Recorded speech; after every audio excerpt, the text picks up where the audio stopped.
There are two nuptial agreements commonly seen in law: prenuptial agreements and postnuptial agreements. The distinguishing factor is simple. A prenup is agreed to before marriage, and a postnup is agreed to after. For an agreement to be legally binding, it has to have what is called consideration, an exchange of material value between the agreeing parties. In a prenup, an agreement made before marriage, the consideration exchange is the marriage itself. Easy. In a postnuptial, you already tied the knot.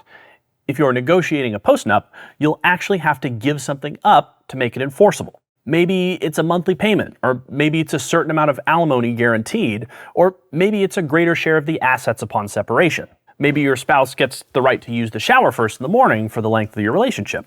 Whatever it ends up being, what I really want to highlight here is that nuptial agreements can be negotiated at any time before or during a marriage. The government allows this because you have a constitutionally protected right to enter into a contract as a private party. That right is often subordinated to the government's police and regulation powers, but sometimes it wins out. There are certain guardrails the courts put in place to make sure things don't go completely crazy. More on that in a moment. But I find it comforting that we as adults are largely free to decide what is fair in our own relationships, even if it means we never get to shower first in the morning. Famously, when Melania Trump and Donald Trump were married in 2005, they entered into a nuptial agreement. In fact, they've had several. Vanity Fair and Page Six have reported that Melania renegotiated her nuptial agreement 3 different times during their marriage. 3 different times so far. Why?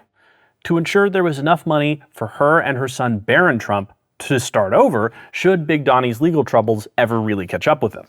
I highlight this because the Trumps are a great, real-world example of how many people fear they will be perceived when negotiating a nuptial agreement.